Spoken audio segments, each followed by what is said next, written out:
Okay, we'll call the meeting of the Newark City Council Finance Committee meeting to order. It's 5:31. Thank you, Mr. Cost. You're welcome. Those present, committee members present are Mr. Bubb, Mr. Cost, Mrs. Floyd, Mr. Marmee, and myself. And I just want to welcome you all.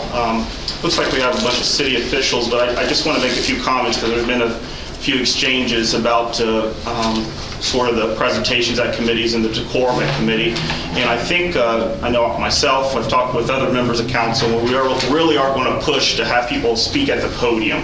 I think if people speak at the podium, we'll be able to get the minutes correct for our clerk, and then also the Licking County Computer Society is recording these meetings, and so it'll help with the audio for their recordings. So we're really going to push that comment to be made from the podium, and then also if there are questions that they do be directed towards the chair, so that we can try to control those situations for an orderly meeting.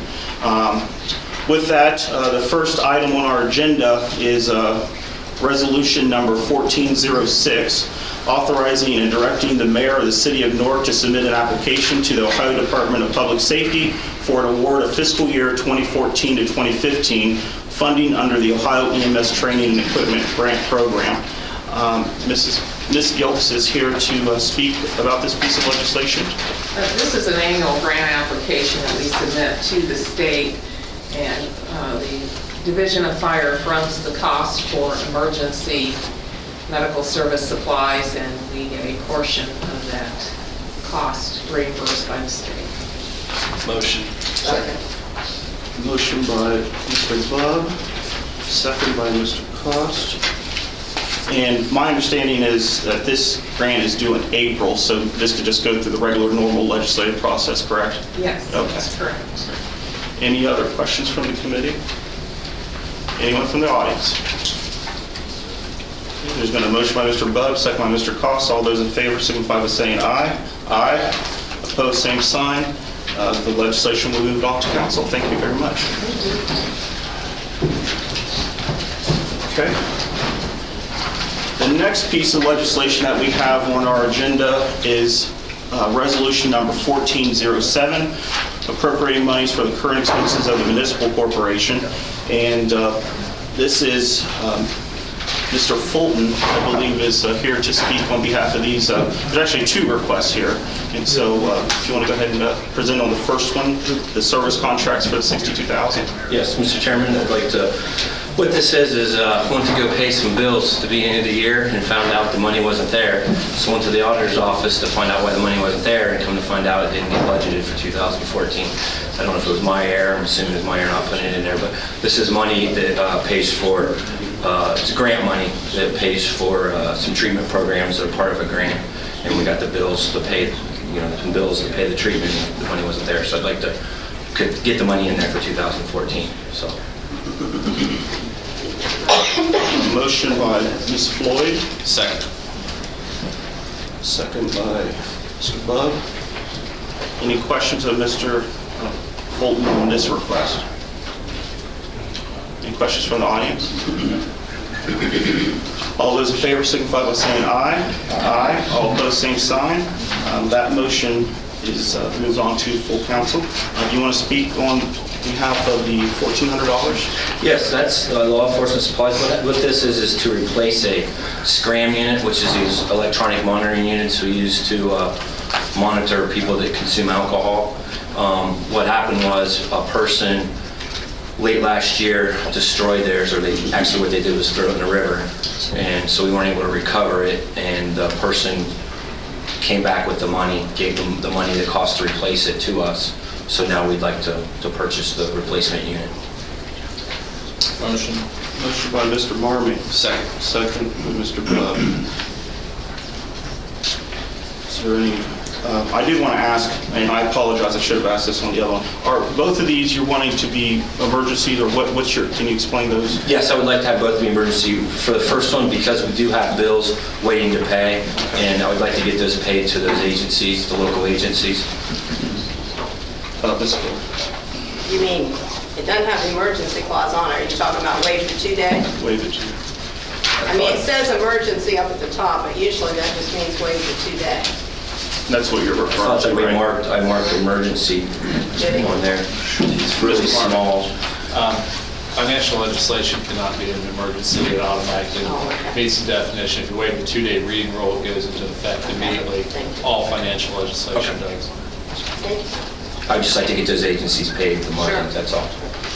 So for the first part of that request, we want the second day waived on that. And then can you explain the second day, why would you need that? I would like to get this to get the unit, because right now, we're down a unit, and we'd like to get one purchase so we can get it back on somebody else. So we don't have, the unit's not available to us, so I'd like to get it replaced as soon as possible. Because if we don't have them, we have to rent them at a higher rate. And I'd like to try to save us money not having to rent one, so. Any questions from the committee? Any questions from the audience? There's been a motion by Mr. Marmy, second by Mr. Bug, to move this on to full council. All in favor, signify by saying aye. Aye. Opposed, same sign. Motion, legislation is moved on to council. Thank you. Thank you very much. Okay. Now, moving right along, we have resolution number 1408, appropriating and disappropriating money for the current expenses of the municipal corporation. This is actually in 3 parts, and I asked Mr. Johnson if you could just for some of the newer members, if you could understand, and Mrs. Gilks too, I believe she made the request, but I believe some of the shuffling of the monies from different accounts might be best explained. I can explain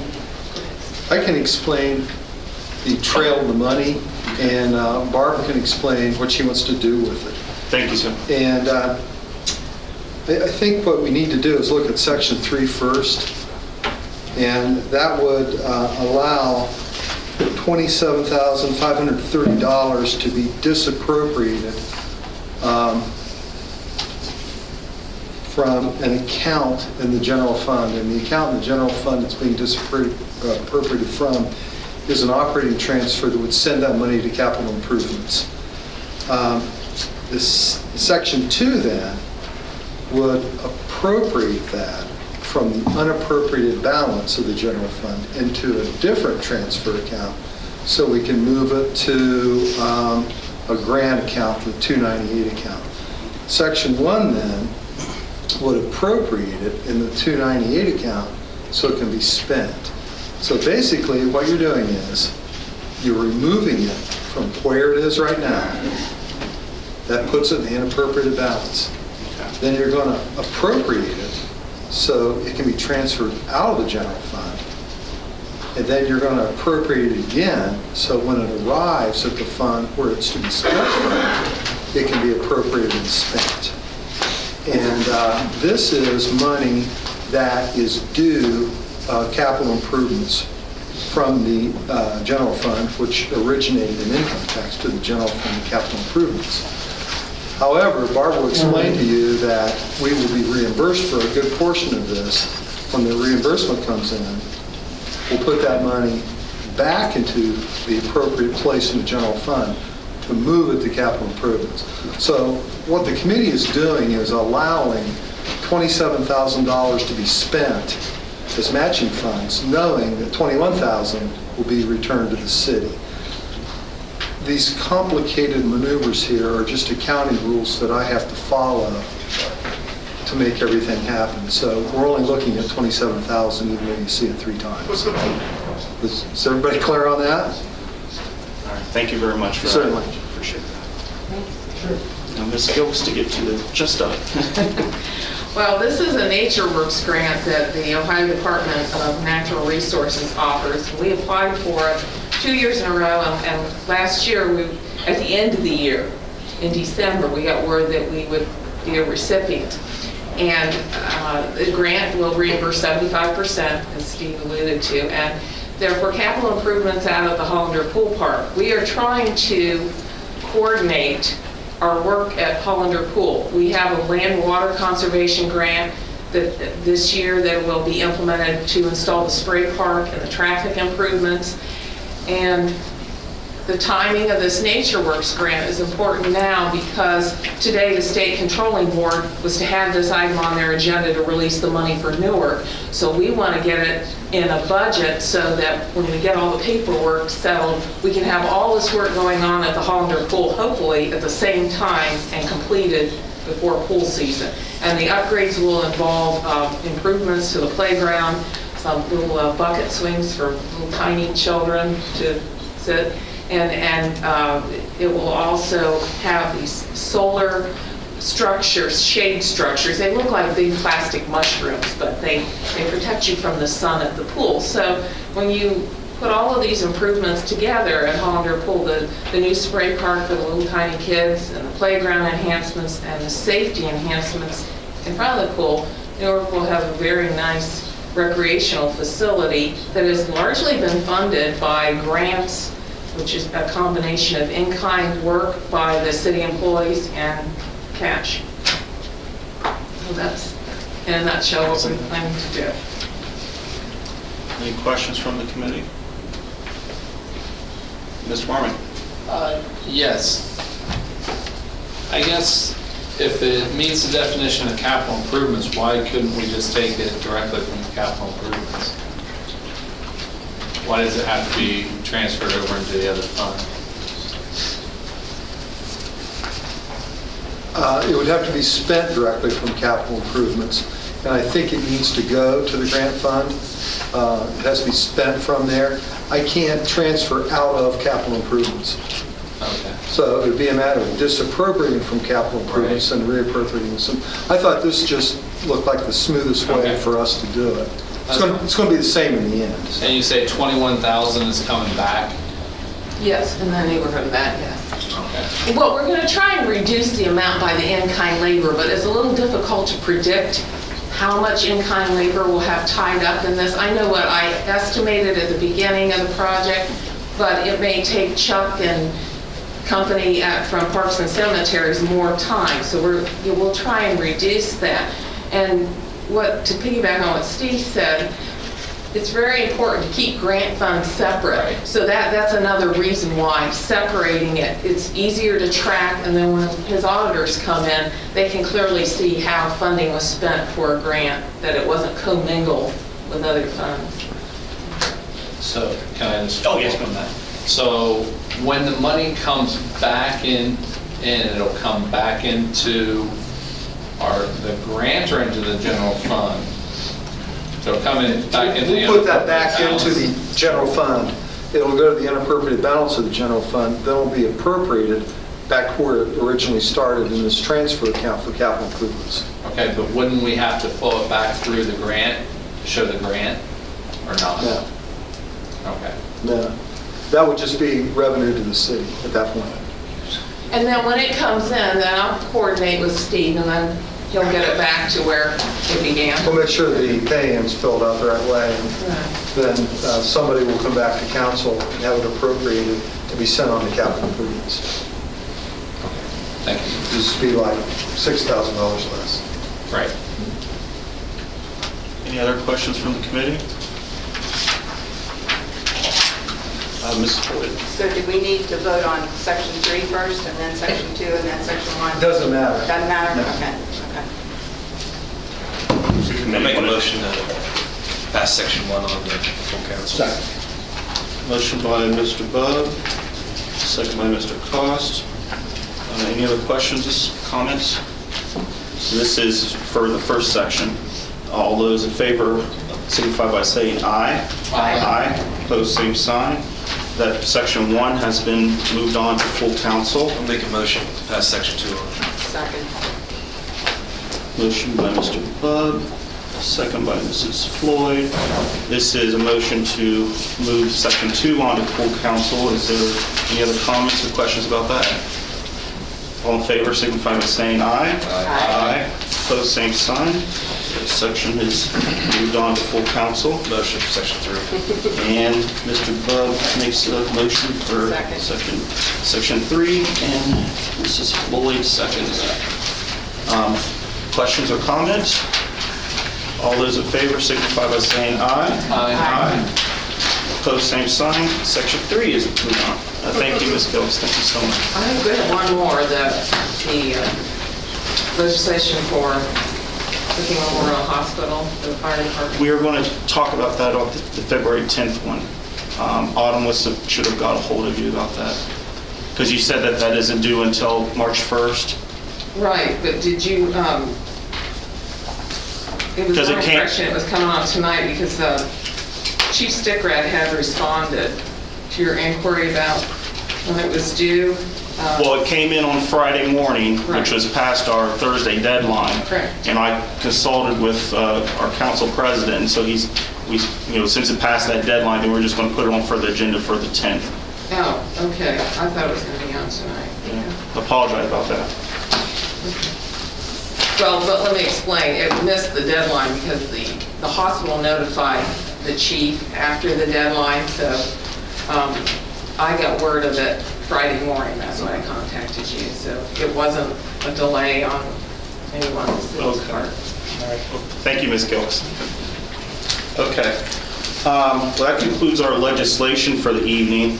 I just wanted to take a few minutes of the committee's time. I know we have street committee after this, so I just wanted to present an idea and get input from the committee about a conversation that myself and Mr. Johnson and a brief conversation with Ms. Resta, our deputy auditor. But before you are sort of samples of budget documents. I printed off a few from different municipalities, from different cities. And basically, when I was on the Newark School Board, we had created a budget document, which is just a way of presenting the financial information in a way that's, yes, it's a policy document, yes, it's a guide to operations, it's a financial plan, but also as a communications device. I think it could be very viable in making sure that we and the citizens are aware of what actually is occurring within a budget. And with, when the mayor and the auditor present their budget in December, this is January now, so we have plenty of time to discuss something of this nature. So I just wanted to present the idea as a way in which we can be more inclusive and more informative about what's occurring when they do present the budget to us in December. And like I said, I have printed out a few different city samples that we can look over. I have some others over there as well. And from what I understand from talking with Mr. Johnson, you chime in as well, is that we won't be able to do anything extensive as some of these other cities. But we could, with this business analytics program that you're hoping to utilize, might be able to talk about the narratives and present some charts to help better explain things. Is that a fair assessment? That's a fair assessment. I think that the document you shared with me was very nice, and it looked like it was probably also pretty expensive. And, we publish a comprehensive annual financial report every year. And we used to provide several copies of that I would distribute to schools, libraries, and other entities. And it got to the point where it became very expensive to produce one. And I started receiving letters from other governments saying that they were no longer going to present a hard copy of their CAFR because of budgetary concerns, and they were just going to post it on their webpage. And that's what we do now. And we also, for a few years, prepared what's known as a popular report, which is an abbreviated version of the CAFR. And it became very expensive to produce as well. And the thing with the CAFR is it's presented in a format that is difficult for most people to understand, but that's what we're required to do because it's really a tool for investors and for bankers rather than the public, although it's certainly public record. With business analytics, Lori and I have talked about this before. It will give us the ability to present charts and easy to read pie charts, for example. And I think that is a very nice tool to use. It's a very nice thing to share with the public because it's easy to read and it gives them like a bird's eye view of what we're doing with their tax dollars. I also think it would be nice to prepare a brief narrative as to what we are trying to accomplish in a budget year and who does what. I think we could probably present something like that with very little cost if you don't count Lori's time in preparing it. If you did, it become very expensive. But, she's here anyways.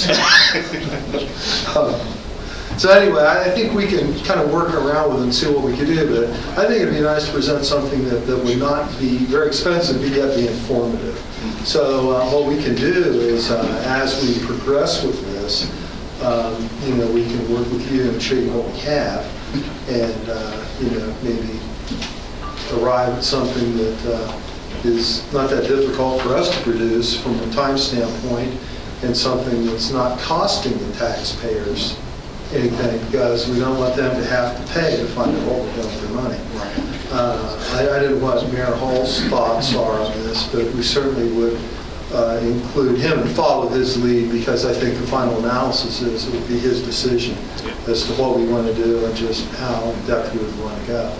But I'm willing to look at this, like I said, on sort of an abbreviated basis, because the thing I looked at from the school is like really, really nice. Right.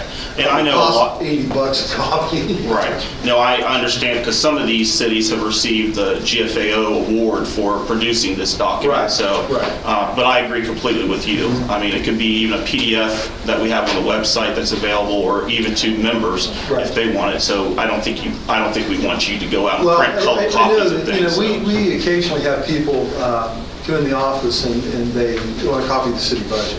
And even in the format that it's in, it's kind of overwhelming for a lot of people unless they have some sort of financial background.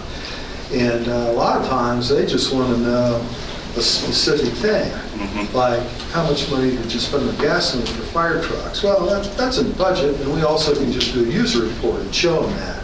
But if you look at something like CAFR, it's not going to tell you anything like that.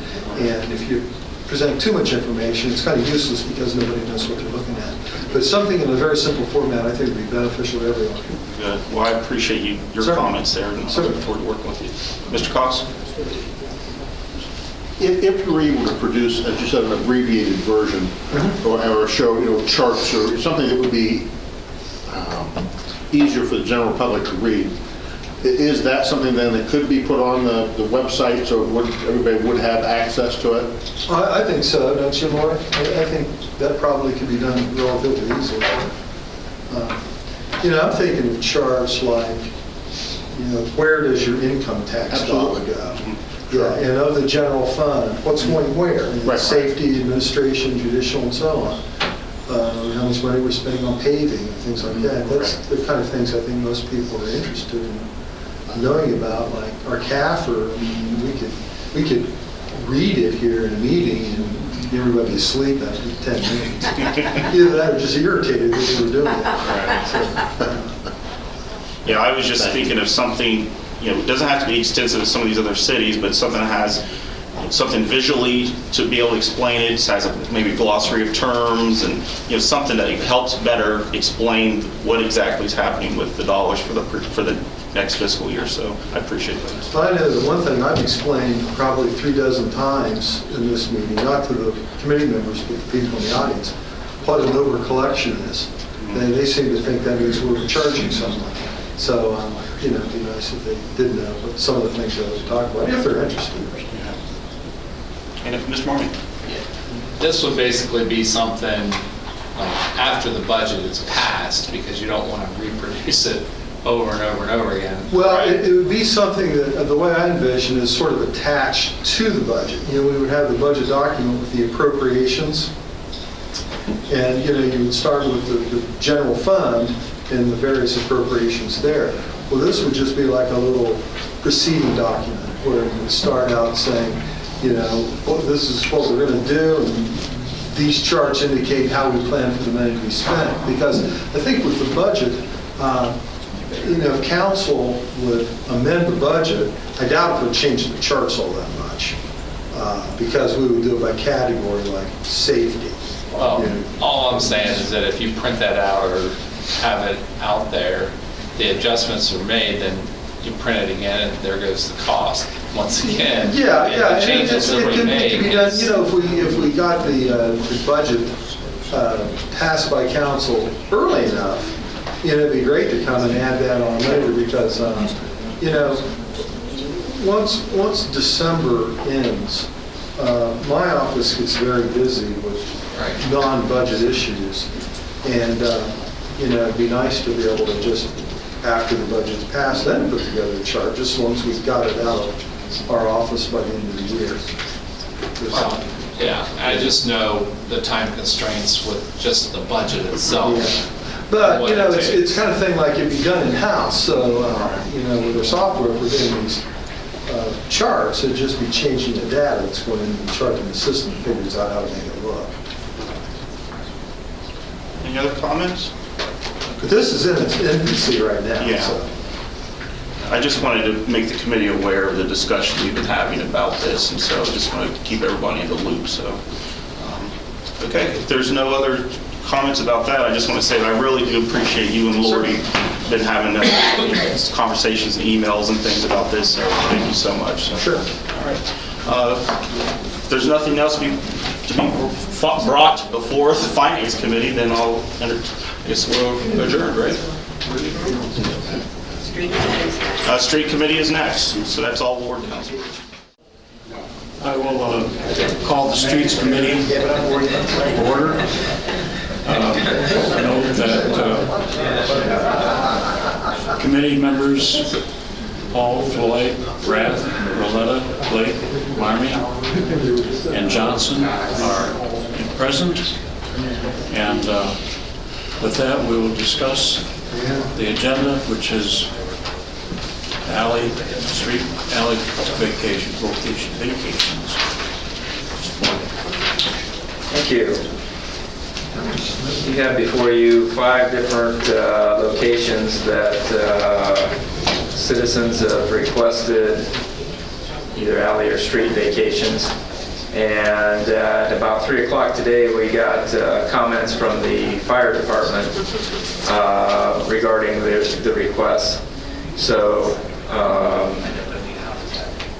looks like 3 of them they had no objection to, 2 of them they did have objection to. So I guess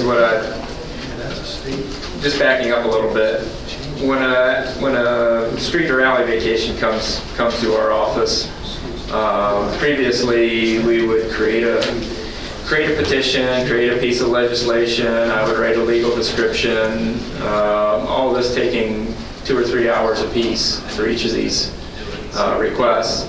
And I've got a stack of them up there now that I put the time in ahead of time, and then we come to committee, and if the fire department was not in favor of it, generally the committee would vote against it, and the whole process came to a screeching halt. So rather than do that, I decided, let's ask up front if any of the city departments or anybody has any objection to this before we get started into all the paperwork part of it. So that's where we are. We're at the very beginning here. If you don't mind, I'll just go through the first couple that were in here, the easy ones.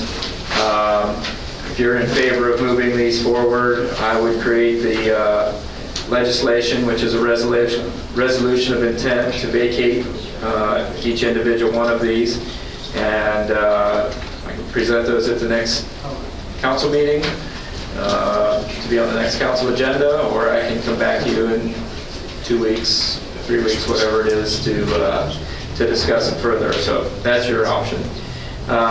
Anyhow, let's go through these. The first one is on Eddy Street. It was a request that we had.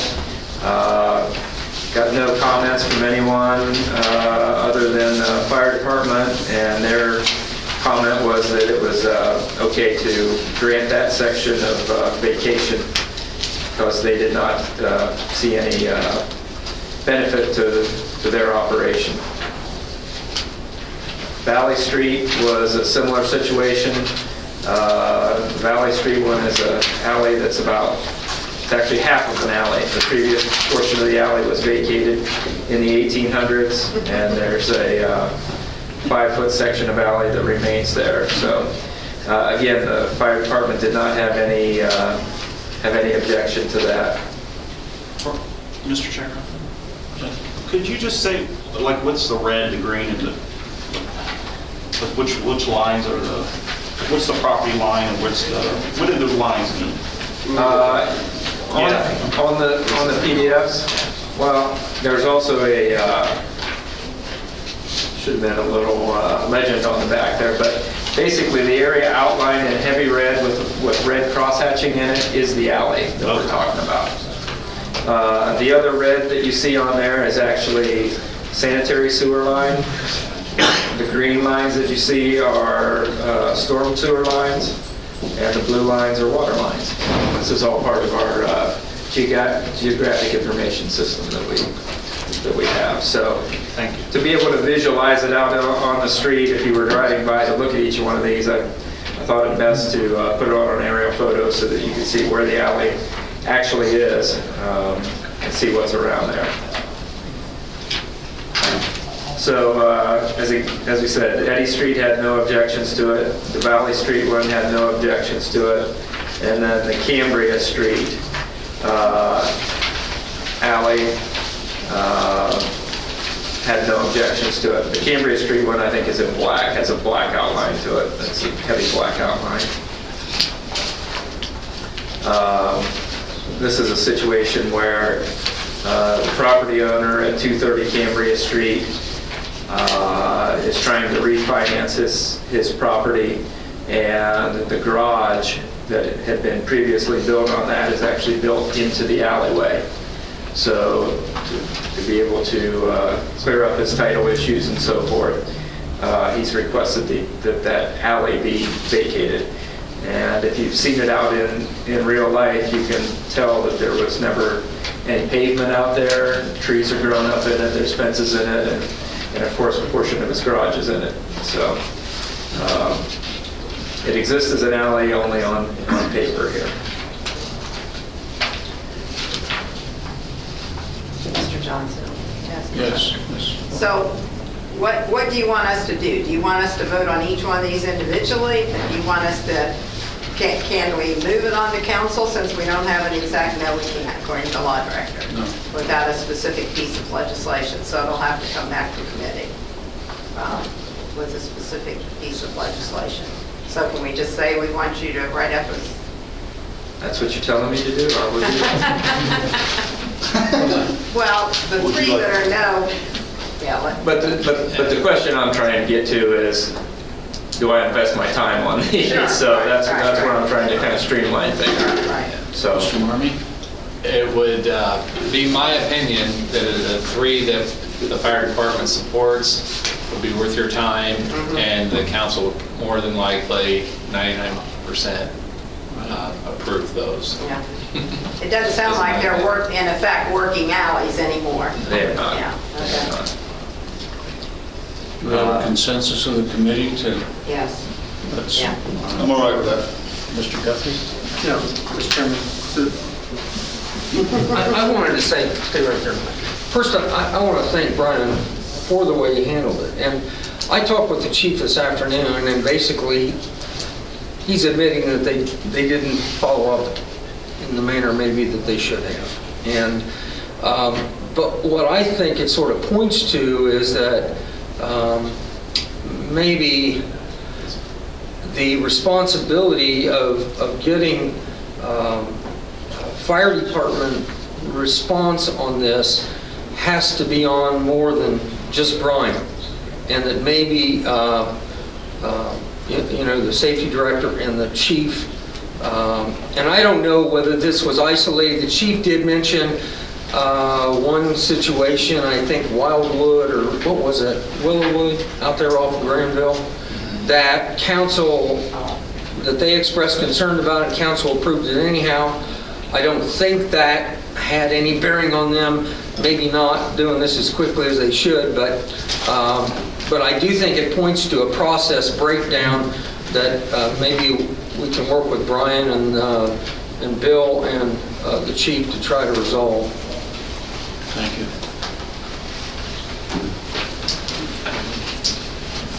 All right, I will come back to you and at the next street committee meeting in 2 weeks with a piece of legislation for each of these three then. All right. The two other ones, Dickerson Street and the library, the fire department did not feel they should be vacated. And because these were both requested by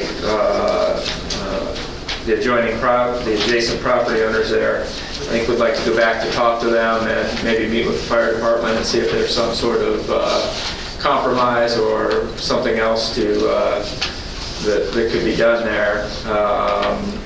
So I think it would be best not to take any action on those tonight. And if we have some progress on that, we'll discuss those two again at the next meeting. Yes.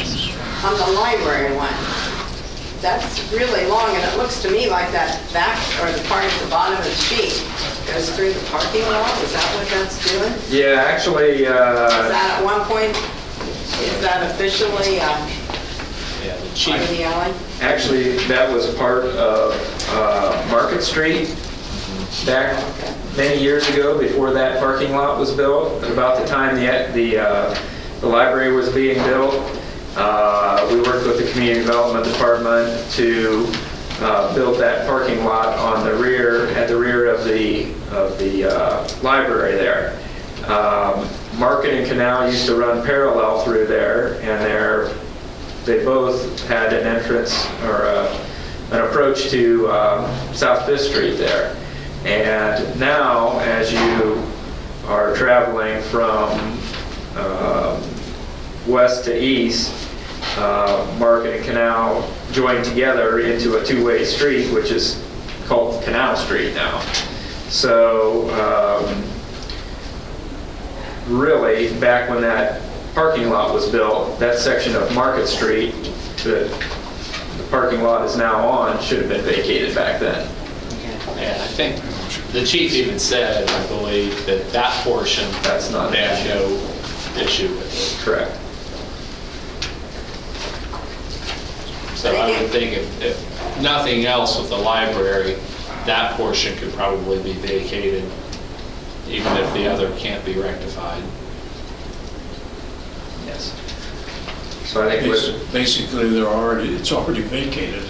Yeah, I'd say. it's not used as a public Yeah, street anymore, yeah. it's a parking lot, correct? Well, and the library owns both sides, correct? Yes. So it's the same property owner. If it was different property owners, then you'd be splitting the library's lands in half. You don't want to, so. Anything else? So I guess no action is required on those two right now, and we'll bring you an update on them in 2 weeks whenever we come back to the street committee. Mr. Rath? Yeah, can you explain to me the logic behind the objection with Dickerson Street? I mean, it's a small section of alley that is in the middle of a developing parking lot, and he states the building of a new house in the area. I wasn't aware that a new house is being built. Where is that being built? And how's that affected? There's a house being constructed. There's no overhead view of this other than the drawings. If you look at that drawing there, Yep. that has Dr. Wing's office. Dr. Wing also owns, or his son, I believe, owns this house here. Right. They're building another house right on this vacant lot here. Okay. So we're not asking for a vacation of the alley in front of the house, it's actually to the rear. So Which is again, we going just... to be parking lot, Exactly. which should grant ample access to fire trucks and EMS. Correct. I haven't talked to the fire department, I saw this email late today, so yeah, I think we need to go through it with them so they understand what's going on too. So that could be, Maybe there's a Could be. resolution there, yeah. Anyone else have a comment or anything further? Yes, sir. I'll be back to you in 2 weeks. Is there any other business? Well, there is one other thing, and it really pertains more to those of you on Service Committee. I got a piece of ODOT legislation, and Mr. Guthrie's always asked me when I get this, because it always seems to be an emergency, but I got it too late to get on this agenda, but I I want to get it on the next agenda, and of course, we'll need to move it on quickly, and it's a resolution for the city to cooperate with ODOT in replacing the traffic signal at Dayton Road and State Route 16. There's some ODOT safety funding involved with it. Our share of the project is going to be is $10,800. The cost of the project is way more than that, and you'll be seeing that in 2 weeks also, but it'll have to move forward at the call-in council meeting. River Road. I will be happy. River Road. Yeah, I will be happy to support that, because I drive through that intersection all the time. I look both ways even when I have a green light, and I usually try to say a prayer before I hit it. So, it's one of the scariest intersections. There's been so many fatalities there. Yeah, there have. Yeah. Anything else? Then we are adjourned. Come on, River Road. No comment.